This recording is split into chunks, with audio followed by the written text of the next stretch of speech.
Hey, Brian. Hi, Keith. Why are you pouring me some wine? Always. I'm always pouring wine. That's it. Look at that. I've already poured myself. But you need more. Well, only so I can get mine to the level of yours. Exactly. Well, you better pour some more because it's not at the same level. No, more. Oh, come on. Remember when you were kids and your brother's like, hey, you cheated me! Mom, you got more than me. We'll switch. How you doing? I'm doing good, Keith. We know you're doing good, right? We hope you're doing good. Because you know, after a couple of glasses of wine, we're doing great. We're doing just fine. This is my friend Keith. This is my friend Brian. And we are the Denver Wine Guys. And .com. You can see us at denverwineguys.com. That's what it is, and that's what you're looking at right now, actually. And who knows? Maybe not. It's all over the internet. So YouTube, Twitter, what are the other ones? Facebook. I mean, it's on people's. Just go on the web and you'll find it. And if you're seeing us, you found us. So welcome. I'm Keith. I'm Brian, and we are reviewing Avery Lane. Avery Lane Chardonnay. 2007, Washington State.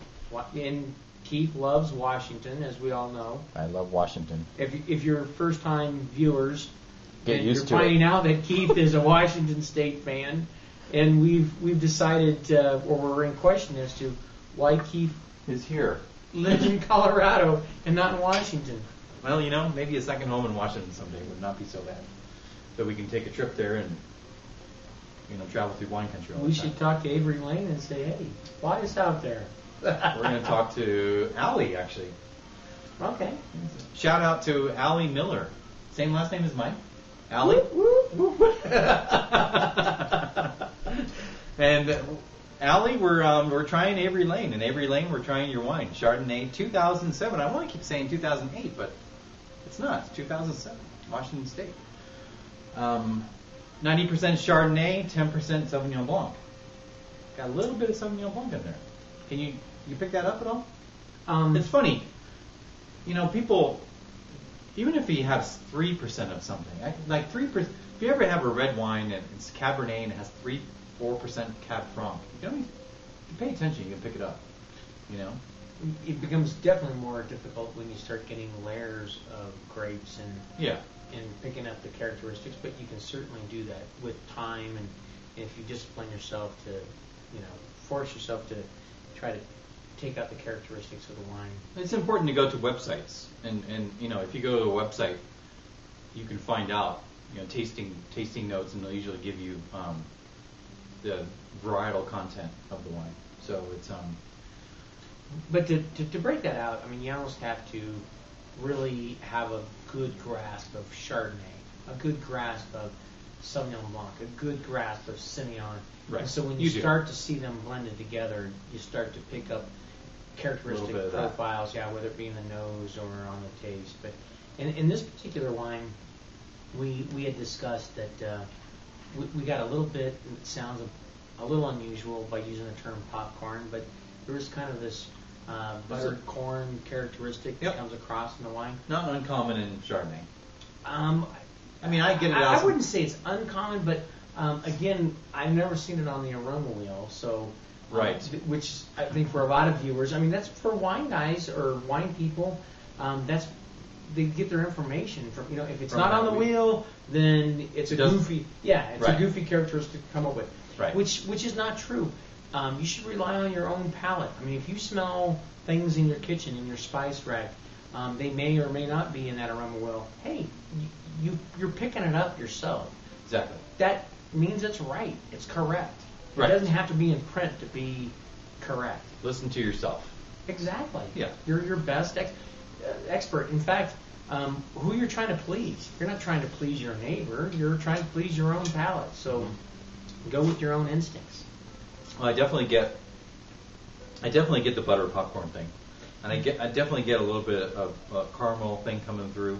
See, now you'd mentioned that. I don't get caramel out of this, but I do just a little bit, like mid palate, just past mid palate actually. I just get a little bit of caramel, and I get a little bit of pear. A little bit of pear up front. I'm going to step on you. I told you I'm not going to step on you, but now I'm stepping on you. Go ahead. And I'm going to say the reason why I don't get the caramel. I would get caramel if it were aged in wood barrel or medium toast, heavier toast barrels, but vanilla or whatever. Yeah. Right? But I'm getting higher pitched acids out of this, so I want to say this is more of a stainless steel. It may have slightly seen wood or certainly used wood, so it's not new oak. And I don't know the answer to that question. Stainless steel, or it doesn't tell me in the notes anywhere. I hope that's okay to say. I mean, because I'm not picking that up. Are you saying it's stainless steel? You I'm don't saying see it doesn't see any oak. You're saying because it's stainless, I'm not getting the caramel that you're getting. I think it went through. I think it saw some oak somewhere. Maybe it was 2 months or 3 months. So, but you guys from Avery Lane need to call us and tell us, was there oak or was there not? Who's right? Is Keith right or am I right? That's right. That's what I want to know. That's what we want to know, and I'm sure they're going to tell us soon. So, what do you think about this wine? Do you like Chardonnay? Oh, I love wine. I think for those of you who've been watching for a long time know I love wine. So, I can't say that there are wines that I dislike. I like them all, some more so than others. But do we need to go in to explain the malolactic fermentation thing on this? Yeah, do you want to do that? I think we should do that. Okay. Do you want to do? He's going to explain Merlot. Do you want that? They said yes. You said yes? All right, so I'll try to make this brief and not too technical so that it's not too geeky for you. But in the wine industry, we'll refer to wines of having ML, meaning malolactic fermentation. You hear it a lot. I know everybody hears that a lot.